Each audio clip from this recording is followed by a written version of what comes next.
This video is exclusively in Hindi, क्योंकि ये video मैं अपने इंडियन भाई बहनों के लिए बना रहा हूँ जो कि अभी वीज़ा के लिए अप्लाई कर रहे हैं या फिर जिन्होंने ऑलरेडी अप्लाई कर रखा होगा।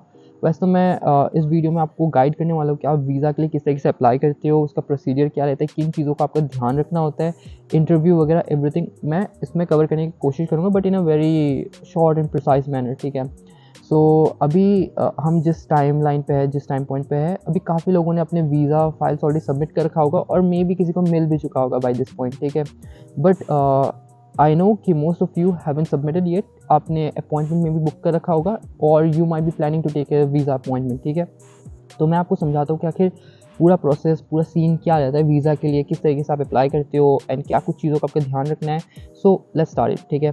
बहुत शॉर्ट रख रहा हूँ वीडियो को ताकि मैं आपको एक्सप्लेन कर सकूँ जो चीज़ें आपको जाननी है। ठीक है। कोई एरेगेंट इन्फॉर्मेशन नहीं, बस जो कि आपको जानना चाहिए उसी के बारे में हम बात करेंगे। सबसे पहले स्टेप 1 है कि आप अपने वीज़ा के आप जिस भी लोकेलिटी में रहते हो, ठीक है, आई सजेस्ट यू कि आपके आधार कार्ड में जो एड्रेस है उसके हिसाब से आप अपने कंसुलेट को पिक करो। ओके, दो it's not mandatory, it tells you कि 6 मंथ्स का जो रेसिडेंस है आपका, उसके बेसिस पे आप अपने कंसुलेट को पिक करते हो, फिर एम्बेसी को पिक करते हो। I am sorry for the winds because winds बहुत ज़्यादा है। पता नहीं जिस दिन को मेरे को वीडियो करना होता है उसी दिन को आके क्यों विंड्स चलता है, but let's carry on. I hope कि मेरी वॉइस भी सही होगी। ठीक है। आई होपफुली कि मेरा वॉइस सही होगा। ठीक है। And what I was saying कि सबसे पहली बात जो है कि आपकी कंसल्टेंसी ऐसे कंसुलेट या फिर आपका जो जुरिस्डिक्शन है उसको आप राइटली फिगर आउट करो। ऑलराइट। दो वो कहते हैं कि 6 मंथ्स की जो रेसिडेंस है उसके हिसाब से आप पिक करते हो, बट लास्ट टाइम एक केस ऐसा हुआ था जहाँ पे एक बंदा था जो कि साउथ से था, but he was staying in West Bengal और उसने कोलकाता के थ्रू फाइल करा था, but he was asked to apply with Bangalore. ठीक है। बिकॉज वो उसके आधार कार्ड का जो एड्रेस था वो साउथ का था। So therefore I don't want कि आपके साथ ऐसा कोई सीन हो। So just cross check, because आप एम्बेसी या फिर कंसुलेट को भी मेल डाल सकते हो, VFS को मेल डाल सकते हो, and they do reply, they do respond. ठीक है। तो कभी घबराना मत कि यार मैं मेल करूँ ना करूँ, कर देना फ्रीली जहाँ भी कर सकते हो, because they will respond. First point. Second of all, जो चेकलिस्ट है आपके जुरिस्डिक्शन के हिसाब से एक चेकलिस्ट होगी जो कि पब्लिश होगा VFS के वेबसाइट पे या फिर कंसुलर वेबसाइट पे भी वो पब्लिश रहती है, उसको डाउनलोड कर लो। और अगर अब तक आपने नहीं करा, आई एम प्रीटी श्योर कि आपने कर रखा होगा, लेकिन अगर आपने अब तक नहीं करा तो उसको करो, because it tells you exactly आपको किन डॉक्यूमेंट्स को सबमिट करना है, किस ऑर्डर में सबमिट करना है, ताकि I am sorry for the winds, ताकि आपका जो एप्लीकेशन प्रोसेस है वो बहुत स्मूथ निकले। ठीक है। एंड चेकलिस्ट के हिसाब से आप देखोगे कि एक नया रिक्वायरमेंट अभी रिसेंटली हुआ है, which is like proving your English B2 level. Last year new Delhi ने इसको पिकअप करा था, and I was pretty sure कि इस बार मुंबई भी करेगा, जो कि मुंबई ने करा, but for the rest of the consulates it's still not needed. ठीक है। या फिर I am not sure about Bangalore, may be Bangalore ने पिकअप करा है, I don't think so Bangalore ने करा है, एंड ऑल्सो कोलकाता ने नहीं करा। Okay, Kolkata is always the last one to pick up, so Kolkata ones are really fine. Okay, मेरा कंसुलेट कोलकाता था एंड कोलकाता से रिलेटेड भी मैं एक वीडियो बनाने वाला हूँ वेरी सून। चेकलिस्ट को आप फॉलो कर लेना, उसमें जिस ऑर्डर में डॉक्यूमेंट्स है अपने डॉक्यूमेंट्स को उस ऑर्डर में ही अरेंज करना। Okay, that's the best thing you can do. Okay, अब उसके जो चेकलिस्ट में जो डॉक्यूमेंट 1 है उसको आप 1 पे रखना, जो 2 पे है उसको 2 पे रखना। इस तरीके से अपने डॉक्यूमेंट्स को ऑर्डर करना। एक फाइल बनाना, फाइल एज इन एक पोर्टफोलियो होता है, जो पोर्टफोलियो है उसमें आप अपने सारे फाइल्स को डाल सकते हो, एंड या उस तरीके से आप प्रिपेयर कर सकते हो। एंड ऑल्सो अनदर डाउट जो कि ITR के लिए होता है, ITR का बस एक्नॉलेजमेंट रिसीट जो है दैट इज इनफ। ठीक है। आपको पूरी फाइल अटैच नहीं करनी होती, क्योंकि इतनी मोटी सी फाइल होती है जो कि हर एक चीज़ आपको बताता है डिटेल में, वो नहीं चाहिए। बस एक्नॉलेजमेंट रिसीट जो है दैट्स मोर देन इनफ, आप उसको बस अटैच कर दो, एंड या you will be more than fine. ठीक है। एंड चेकलिस्ट को फॉलो करने के बाद the next thing is getting a visa appointment. Visa appointment basically लेने के लिए आपको VFS के वेबसाइट पे जानी होगी। ठीक है। VFS के वेबसाइट पे जाने के बाद आप अपने जुरिस्डिक्शन को सिलेक्ट करोगे, उसके बाद पर्पस को सिलेक्ट करोगे और अपॉइंटमेंट को बुक करोगे, और इसके लिए आपको बुकिंग चार्जेस देने होंगे। It's approximate 550-600। ठीक है। अप्रॉक्सीमेट बता रहा हूँ बिकॉज 500 कुछ वो रेट लेते हैं, एंड उनके एक्स्ट्रा सर्विसेज होते हैं। ठीक है। एक्स्ट्रा सर्विसेज होते हैं जो कि आप बुक कर सकते हो, उनमें से एक है कुरियर। ठीक है। अगर आपने कुरियर लिया हो तो सिक्योर कुरियर करके होता है, वैसे भी अगर आपने नहीं भी लिया हो तो वो भी कुरियर कर ही देते हैं वैसे, वो बस उन लोगों को कहने के लिए सिक्योर कुरियर होता है, बिकॉज इट्स इंश्योर्ड कुरियर, यानी कि कुछ भी हो जाता है then they pay you back some amount, but that's not necessary. आप अपने हिसाब से सर्विसेज को पिक कर लेना VFS वेबसाइट पे जब आप अपॉइंटमेंट को बुक कर रहे हो। And then the next step is to get yourself mentally prepared, ठीक है, बिकॉज अभी जब आपका अपॉइंटमेंट आपने बुक कर लिया which means you are sure enough to apply for visa, तो and visa is quite a tedious process, वो आपका बहुत ज़्यादा मेंटल हेल्थ ड्रेन कर देता है बिकॉज इट्स वेरी टायरसम, ठीक है। आप बहुत टेंशन में होते हो और या तो फिर आपको डाउट लगा रहता है कि क्या होने वाला है, कुछ नहीं हो रहा, एंजाइटी वगैरह। सो मेंटली प्रिपेयर रहना कि चाहे जो भी होना है everything happens for the best, ठीक है, जो भी होने वाला है सब कुछ अच्छे के लिए होने वाला है। देयरफॉर प्रोसेस बहुत स्मूथ निकलने वाला है। यू फॉलोड एवरीथिंग, आपने 1 साल की तैयारी करी है, उसके बाद आप वीज़ा फाइल डाल रहे हो।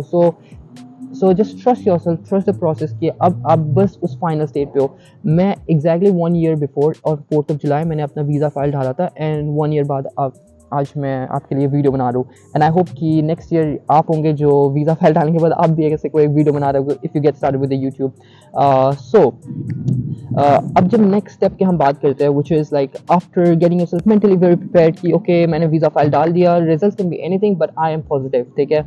उसके बाद the next thing is to keep preparing yourself for the interview as well. लेकिन अगर आप न्यू दिल्ली, आप एक्सेप्ट फॉर कोलकाता किसी भी कंसुलेट से हो, देन आपका जो वीज़ा इंटरव्यू है वो उसी दिन को हो जाएगा जिस दिन को आप फाइल सबमिट कर रहे हो। But for Kolkata the process is different, Kolkata operates in a very different manner, ठीक है। सो अगर आपने ऑलरेडी अपॉइंटमेंट बुक कर लिया, उस दिन आपको जाके इंटरव्यू भी देना है in for example new Delhi, ठीक है। और इंटरव्यू के लिए वो जनरल क्वेश्चंस ही पूछते हैं, ठीक है, वो बहुत ज़्यादा स्पेसिफिक कुछ नहीं पूछते, यानी कि आपके कोर्स से रिलेटेड इतना कुछ नहीं पूछते, बिकॉज वो वीज़ा ऑफिसर है, ठीक है, उनको वीज़ा देना ही है। एंड एट द एंड वो आपको आपकी नॉलेज को चेक नहीं कर रहे कि आपको क्या करना है, बिकॉज आप तो जाके वहाँ पे पढ़ाई करने वाले हो, for knowledge you going there, ठीक है, तो वो आपकी नॉलेज को टेस्ट नहीं करेंगे। What they check is your motivation, ठीक है। एंड आपने कवर लेटर ऑलरेडी लिख रखा होगा विच इज़ वेरी गुड, ठीक है, कवर लेटर लिखा होगा। कवर लेटर को हद से ज़्यादा 2 पेज का रखना है, 2 पेज से ज़्यादा मत खींचना, it's very bad, okay. And sponsorship letter में आपने अपने फाइनेंस वगैरह सब कुछ मेंशन कर रखा होगा, बट वो बस क्रॉस चेक करेंगे आपको कि आप कितना अवेयर हो अपने डॉक्यूमेंट्स को लेके, और आपके आपके सिचुएशन को वो बेसिकली जानने की कोशिश करेंगे, एसेस करने की कोशिश करेंगे इन द इंटरव्यू। बेसिकली वो आपको यही पूछेंगे कि आप क्यों जाना चाहते हो, आपको इटली के बारे में क्या कुछ पता है, या फिर आपको पूछ सकते हैं कि आप अगर कोर्स डिफरेंट है तो आप इस कोर्स को क्यों जाना चाहते हैं, आपको मोटिवेशन को देखना चाहेंगे, ठीक है। सो बी वेरी क्लियर कि आपने इटली को क्यों अप्लाई करा, आपने इसी यूनिवर्सिटी में क्यों अप्लाई करा, आपने इसी कोर्स को क्यों चूज करा, and that will be the game changer. उसी के बेसिस पे आपका जो वीज़ा इंटरव्यू है वो बहुत अच्छा निकलेगा, ठीक है। But the main thing in visa, okay, in visa is your finances. So interview में वो आपके फाइनेंसेस को भी क्रॉस चेक करेंगे, एंड बी श्योर कि आपने कितना फाइनेंस दिखाया है और ये किन सोर्स से आया है। आपके जो अर्निंग सोर्स है, इनकम सोर्स है, उसको लेके भी आप बहुत ज़्यादा क्लियर रहना to make your process very smooth. आपका because visa is 80% dependent on your finance and 20% on the rest of the factors, ठीक है, including your interview. So the main thing is finances पे बहुत क्लियर रखना। जितना ज़्यादा पैसे दिखाओगे उतना ज़्यादा हायर चांसेस होता है, which is rule of thumb, okay, like जितना ज़्यादा पैसे दिखाओगे उतना ज़्यादा आपके चांसेस है, alright. And just talking about the finances, I would want to speak कि 7,000 यूरोस मान के रखना कि हर साल के हिसाब से, इट डजंट मीन कि आपको 1 साल के लिए ही दिखाने, यानी कि बस 7,000 यूरो 7 लाख रुपए दिखाने, ऐसे नहीं है। अगर आप 2 साल के लिए जा रहे हो तो 14 लाख रुपए, 3 साल के लिए जा रहे हो तो 21 लाख रुपए आपको दिखाने हैं, यही रिक्वायरमेंट है, ठीक है। इसी हिसाब से लेके चलना। 2 कम पैसे पे भी वीज़ा मिल जाता है, ऐसा नहीं है कि यही मैंडेटरी या फिर मिनिमम लिमिट है।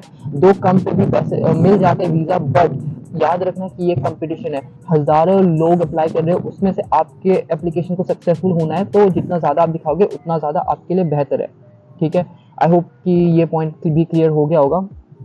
The next thing is on the day of appointment. On the day of appointment खुद को अच्छा ड्रेस करके जाना, and you know like wear kind of formals, I would say, okay, because आपका अगर इंटरव्यू हो रहा है then it's very important, because we know the first impression is the last impression. So अच्छा ड्रेस करके जाना। And the second thing is एक portfolio maintain करना, जैसे मैंने आपको बताया था, एक फाइल जैसे जिसके अंदर आपने सारे डॉक्यूमेंट्स को बिल्कुल अरेंज कर रखा होगा, ठीक है। एंड आपको पासपोर्ट साइज फोटो लेके जाना है, एंड पासपोर्ट साइज फोटो जो है ना उसके डायमेंशंस को आप चेक करना जो कि VFS के वेबसाइट पे मेंशन है, बिकॉज VFS वाले काइंड ऑफ थोड़े से है, तो आप समझ गए मैं जो बोलना चाहता हूँ। तो वो आपकी कोई नॉर्मल से पिक्चर को भी रिजेक्ट कर देंगे ताकि आप उनके वहाँ पे जाके फोटो खिंचाओ, और एक दो फोटो, और बस दो फोटो के लिए वो आपको 160 180 बहुत ज़्यादा हाई चार्ज कर लेंगे, ठीक है, बस दो फोटोज़ के लिए, 3 फोटोज़ के लिए। तो आप खुद को सेव करने के लिए क्या करना कि पहले से ही खुद के बिल्कुल उस डायमेंशंस में फोटो क्लिक करके जाना। अगर I have to give you an idea, आपका जो पासपोर्ट साइज फोटो होगा उसका 80% ऑफ द एरिया आपका फेस से कवर्ड होगा, ठीक है, यानी कि आपका face will be quite big in that particular photo. तो उसी टाइप का फोटो आपको चाहिए, ठीक है, वैसे ही लेके जाना ताकि आपको एक्स्ट्रा कोई चार्जेस पे करने की जरूरत ना पड़े VFS में, ठीक है। एंड जैसे आप VFS के लिए जाते हो, अपने अपॉइंटमेंट का आपको टाइम मिला होगा, आप टाइम से I guess half an hour पहले एंट्री ले सकते हो, ठीक है, इन द VFS सेंटर, जो भी आप VFS सेंटर में जा रहे हो। एंड VFS सेंटर में जैसे आप जाते हो उसके बाद यू सेट आप ढूंढते हो, आपको बेसिकली बता देते हैं कि कौन सा आपका काउंटर है, काउंटर पे आप जाते हो, आप बस बैठते हो। अगर मेरे पास वीडियोस है, मैं लगा रहा हूँ साइड में, क्योंकि मैंने ज़्यादा वीडियोस नहीं कर सका बिकॉज मैं थोड़ा सा कॉशियस था। एंड या आप इस तरह से बैठते हो और फिर आपका काउंटर पे आपको टोकन मिलता है, टोकन नंबर आपका अनाउंस करा जाता है, फिर आप टोकन पे जाते हो एंड देन आप अपने फाइल्स को सबमिट करते हो, जो भी VFS एजेंट है उनको आप सबमिट करते हो। एंड देन वो क्या करते हैं कि वो अपने फाइल को अरेंज करते हैं अपने हिसाब से, वो अपने फोल्डर पे डालते हैं, ठीक है। एंड उसके बाद आपका जब सब डॉक्यूमेंटेशन हो जाता है, आप कुछ फॉर्म्स वगैरह साइन करते हो, ठीक है, आपको कुछ देते हैं साइन करने के लिए, आप साइन करते हो। एंड देन वो आपको एक रिसीट देंगे। एंड देन आप वो रिसीट को लोगे, ध्यान रखना, आप उस रिसीट को लोगे और आप पेमेंट काउंटर पे जाओगे, बिकॉज आपको वीज़ा फ़ी भी पे करनी है on the day of appointment, ठीक है। आपको वीज़ा फ़ी पे करनी है, जो कि होता है, लास्ट ईयर मैंने अप्लाई करा था तो मैंने पे करा था अप्रॉक्सीमेट 5000, सो यू नो इस 50 यूरोज का चार्ज होता है। And on top of it VFS अपना कुछ चार्ज लगा लेता है, वेरी ऑनेस्टली, ठीक है। तो आपको इसका पेमेंट करना है। एंड देन जैसे आपने पेमेंट कर लिया, उसकी भी एक छोटी सी रिसीट मिलती है, वो रिसीट को ले जाके भी आपको उनको दिखाना होता है कि हाँ मैंने भाई पेमेंट कर दिया, ठीक है। ये इंपॉर्टेंट है। मेरे टाइम पे मैंने ये बिना करे मैं VFS से निकल गया था, मैं मेट्रो में था और फिर मेरे को कॉल आया VFS से कि मैंने रिसीट सबमिट नहीं करा पेमेंट करने के बाद, तो मेरे को उसके लिए वापस जाना पड़ा, ठीक है। दो मैंने घर वालों को नहीं बताया ये बात, ठीक है, बहुत गंदा सीन होता। अभी वो वीडियो देख के पता लग जाएगा शिट। ओके, सो मैंने अपने BT भी शेयर कर दी यहाँ पे। एंड सो ध्यान रखना कि आप पेमेंट करने के बाद उस रिसीट को भी आपको सबमिट करना होता है, उनको दिखाना होता है कि हाँ भाई मैंने पेमेंट कर दिया, और else you know it's gonna be super hard. और मेरे लिए तो ऐसा था कि मेरा फ्लाइट ही था नेक्स्ट डे को, तो मैं निकल जाता तो फिर जाता मेरा visa. But anyway, take care of this. And उसके बाद अगर आपका इंटरव्यू होना है तो इंटरव्यू आपका वहीं पे होगा, and it's mostly in Italian, कोई इटालियन बंदा बंदी ही आपका इंटरव्यू लेगा / लेगी, ठीक है। तो काइंड ऑफ प्रिपेयर। और मैंने आपको बता दिया कि जनरल किसके ऊपर क्वेश्चन पूछने हैं। इंटरव्यू से रिलेटेड मैं एक सेपरेट वीडियो लाने वाला हूँ, मैं अपने एक्सपीरियंस को शेयर करूँगा विद कोलकाता कंसुलेट, ठीक है, बिकॉज मेरा कोलकाता कंसुलेट था, तो उन्होंने जो भी क्वेश्चन पूछे मैं वो आपके साथ शेयर करने वाला हूँ। एंड सो फार यही है जो कि आपको ध्यान रखना है। And after you have done everything, like after interview and everything, you exit, and the next thing is the waiting period, okay, the last final step, which is the waiting period to wait for a decision. And it usually takes like 1 महीने तक का time मान के रखो, अपने mental peace के लिए 1 महीने का टाइम मान के रखो। कम हो सकता है, ज़्यादा भी हो सकता है, बट 1 महीना is like you know, like मैं आपको एक बहुत अच्छा ड्यूरेशन बता रहा हूँ, एक सॉफ्ट ड्यूरेशन है ना, इतने के बीच में कुछ हो जाना चाहिए। एंड सो 1 महीने के बाद आपके पास मेल आ जाएगी। सबसे पहली जगह जहाँ पे आपको चेक करना है वो है प्री एनरोलमेंट, जहाँ पे आपने करा था यूनिवर्सिटी इटालिया। आपको यूनिवर्सिटी इटालिया की तरफ से पहला मेल आने वाला है। एंड आई टेल यू, जब वो मेल आती है ना तो आप खुशी के मारे पागल हो जाते हो, नाचने लगते हो, बिकॉज वहाँ पे होगा कि जो आपका जो कंसुलेट ऑफिसर है उन्होंने आपका वीज़ा ग्रांट कर दिया, ग्रांट कर दिया ना, मेल यहाँ पे होगा, ठीक है। आप देख रहे हो कि इस टाइप का मेल लगता है। एंड उसके बाद आप चेक करते हो यूनिवर्सिटी के पोर्टल पे, आपको यूनिवर्सिटी के पोर्टल पे ऐसा चीज़ दिखता है, you know, you see that आपका वीज़ा लग चुका है। एंड उसके बाद आपको एक SMS आता है VFS की तरफ से कि आपका जो फाइल है वो VFS सेंटर में रिसीव हो चुका है। अगर आप उसको हैंड पिक करना चाहते हो तो वो बता देंगे हैंड पिक करने के लिए आ सकते हो, या फिर अगर कूरियर कर रहे हो तो वो बता देंगे कि विल बी कूरियर करके, ठीक है। तो वो कुरियर हो जाता है अपने आप ही, ठीक है, वो कर देते हैं। और कुरियर के वो लोग कुरियर करने के बाद 2-3 दिन लगता है, मैक्स टू मैक्स 3 डेज़ लगता है कि आपके होम एड्रेस तक पहुंचने के लिए। सो 3 दिन बाद, मतलब मैक्स मान लो कि 4 हफ्ता मान लो, और उसके बाद आपके पास अपना पासपोर्ट आ जाता है। पासपोर्ट में वीज़ा का स्टैंप लग जाता है, and that's it, you have made it. आपने जितनी भी मेहनत करी है साल भर लगा के, it bears the fruit for you. So yeah, यही था complete process for visa. I wish you guys all the best, all the best. कोई भी हेल्प चाहिए आप मुझे कांटेक्ट कर सकते हो, आप हमारे ग्रुप को ज्वाइन कर सकते हो, link in the description. And या, उसके बाद कोई भी डाउट है सेशन बुक कर लो, I am there to speak one on one with you. Links आपको डिस्क्रिप्शन में मिल जाएंगे। अगर आप प्राइवेटली बुक करना चाहते हो तो आप मुझे व्हाट्सएप पे या फिर इंस्टाग्राम पे भी टेक्स्ट कर सकते हो। And that's it. I hope कि ये वीडियो बहुत ज़्यादा हेल्पफुल हुआ होगा। अगर हेल्पफुल है तो प्लीज़ वीडियो को शेयर करना। एंड आई नो मैं बोल रहा था कि छोटा रखूंगा, बट लंबा हो गया बिकॉज मैंने कंप्लीट प्रोसेस एक्सप्लेन करा, बट कोई बात नहीं यार, आपने देख लिया इतने टाइम के लिए। Love you for the support, and yeah, I will see you in some other video. Till then take care, bye, चाओ।